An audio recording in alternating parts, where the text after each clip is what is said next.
Nel 2024 sono state oltre 4.000 le persone assistite a domicilio in Friuli, Venezia e Giulia nell'ambito delle cure palliative, l'82% con patologie oncologiche e il 17,8% affette da malattie croniche non oncologiche.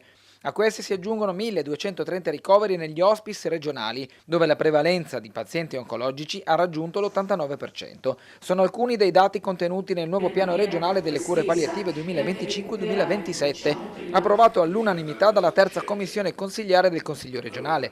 Il documento, elaborato dalla Direzione Centrale Salute, definisce gli interventi per rafforzare e rendere più omogenea la rete delle cure palliative sul territorio, con l'obiettivo di garantire una presa in carico tempestiva, continuità assistenziale e un approccio multidisciplinare a sostegno di pazienti e famiglie. La cura palliativa non può fermarsi soltanto al tema oncologico, la vita è a tempo per tutti e quindi la vita deve essere vissuta nel migliore dei modi e noi dobbiamo garantire a tutti di poterla vivere nel modo migliore.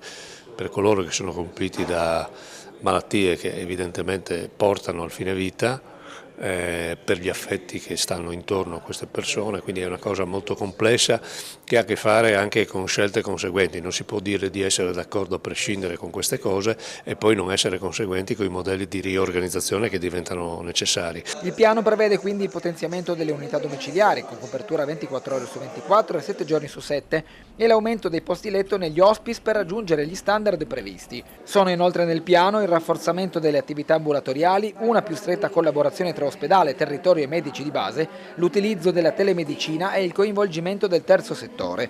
Un programma formativo pluriennale coinvolgerà infine 350 professionisti sanitari. Il voto di assenso non è assolutamente una delega in bianco, perché un tanto lo dobbiamo naturalmente non solo alle famiglie e agli ammalati, ma anche ai professionisti che hanno redatto questo piano di potenziamento della rete, che sono quelli che lavorano ogni giorno nell'ambito delle cure palliative a domicilio negli ospedali e negli hospice.